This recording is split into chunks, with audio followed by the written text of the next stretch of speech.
அண்மை செய்தி. திருவண்ணாமலை மாவட்டம் அருணாச்சலேஸ்வரர் கோவிலில் பல்வேறு பொறுப்புகளில் பணியாற்றி வரும் சதீஷ் என்பவர் பெண் பணியாளருக்கு பாலியல் ரீதியாக தொந்தரவு கொடுப்பதாக ஆடியோ வெளியாகி பெரும் சர்ச்சையை ஏற்படுத்தியிருக்கிறது. அதன் விவரங்களை வழங்குவதற்காக நமது செய்தியாளர் சத்யசீலன் இணைப்பில் இணைந்திருக்கிறார். அவரிடம் விவரங்களை கேட்கலாம். வணக்கம் சத்யசீலன், கூடுதல் விவரங்கள். வணக்கம் சையது.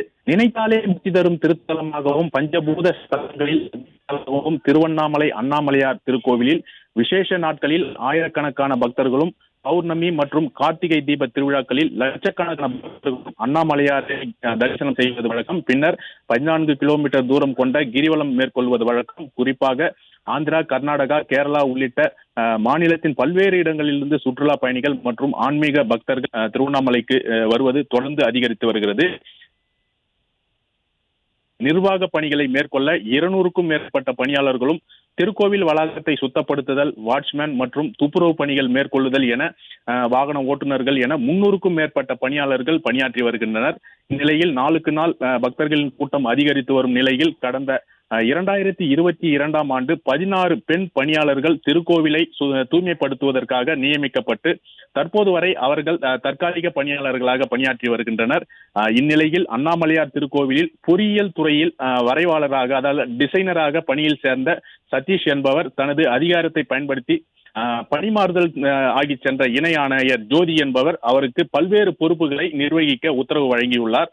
அதன் அடிப்படையில் அண்ணாமலையார் கோவிலில் அபிஷேகங்களை பதிவு செய்வது, பிரசாத கடைகளை பணி மேற்கொள்வது, இலவச லட்டு வழங்குதல் உள்ளிட்ட பல்வேறு பணிகளை கவனிக்க கூடுதலாக முக்கிய பொறுப்புகளை வழங்கியுள்ளார். மேலும் அதிக பணம் வசூலாகும் அண்ணாமலையார் கோவில் மற்றும் உண்ணாமலையம்மன் சன்னதி ஆகிய இடங்களில் சதீஷுக்கு ஆதரவாக செயல்படும் பெண்களை மட்டுமே பணியில் அமர்த்தி வருவதாகவும் கூறப்படுகிறது. குறிப்பாக திருக்கோவிலில் அதிக வருமானம் வரும் இடத்தில் சதீஷ் என்பவர் தனக்கு ஒத்துழைப்பு தரும் பெண் பணியாளர்களுக்கு மட்டுமே அந்த இடத்தில் பணி வழங்கி வருவதாகவும், சதீஷ் என்பவரை எதிர்த்து பேசினாலோ இல்லை அவருக்கு ஒத்துழைப்பு அளிக்காமல் இருந்தாலும் அவர்களை அதிக பணி சுமை உள்ள கரையை சுத்தம் செய்தல் மற்றும் அன்னதான கூடம், வேலை பளு அதிகம் உள்ள பகுதிகளில் பணி மாறுதல் செய்து வருகிறார். மேலும் அதிகாரத்தோடு உத்தரவிடுகிறார் என்றும், பெண் பணியாளர்களிடம் தகாத வார்த்தைகளை பேசி வருவதாகவும், பெண் பணியாளர் ஒருவர் ஆடியோ வெளியிட்டுள்ள சம்பவம் தற்போது திருவண்ணாமலையில் பெரும் பரபரப்பை ஏற்படுத்தியுள்ளது.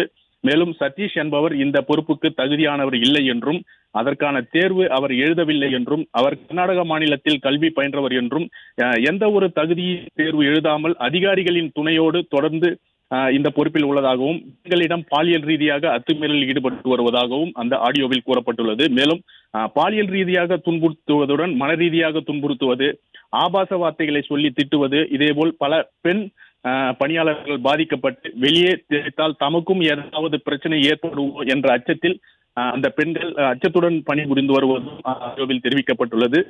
இதேபோல் இணை ஆணையரின் ஓட்டுநராக பணிபுரியும் பிரபு என்பவரிடம் இந்த தற்காலிக பணிக்காக 4 லட்சம் ரூபாய் பணத்தை கொடுத்து இந்த வேலையில் சேர்ந்துள்ளதாகவும், இது சம்பந்தமாக வெளியே தெரிந்தால் தனது பணி பறிபோய்விடுமோ என்று அச்சத்தில் அந்த பெண் அந்த ஆடியோவில் பதிவு செய்வதும் தெளிவாக தெரிகிறது. இந்த விவகாரம் வெளியே தெரிந்தால் தனக்கு பணி நிரந்தரம் செய்ய மாட்டார்கள் என்று கூறுவதும் அந்த ஆடியோவில் தெளிவாக வருகிறது. அதே போல தனக்கு ஒத்துழைப்பு வழங்காத பெண் பணியாளர்களுக்கு 7 மணி முதல் இரவு 11 மணி வரை வீட்டுக்கு திரும்ப முடியாத அளவிற்கு தொடர்ந்து பணி அழுத்தம் கொடுப்பதாகவும் அந்த பெண்கள் அந்த ஆடியோவில் குறிப்பிடுவது தெளிவாக தெரிகிறது. இந்த ஆடியோ தற்போது திருவண்ணாமலை முழுவதும் ஆடியோ சமூக வலைதளங்களில் வெளியாகி பெரும் பரபரப்பை ஏற்படுத்தியுள்ள நிலையில் இந்த ஆடியோ குறித்து புதியதாக பொறுப்பேற்றுள்ள இணை ஆணையர் பரணிதரன் தற்போது ஆடியோ வெளியான அந்த பெண் மற்றும் சதீஷ், இணை ஆணையரின் ஓட்டுநர் பிரபு ஆகியோரிடம் தீவிர விசாரணை நடத்தி வருகிறார். விசாரணைக்கு பிறகு நடவடிக்கை எடுக்கப்படுமா அல்லது ஆளுங்கட்சியினரின் அழுத்தத்தால் பாதிக்கப்பட்ட பெண் மீதே நடவடிக்கை எடுக்கப்படுமா என்பதை பொறுத்திருந்துதான் பார்க்க வேண்டும்.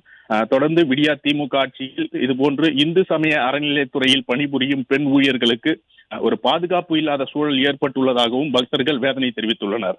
சையத், விவரங்களை வழங்கியமைக்கு நன்றி சத்யசீலன்.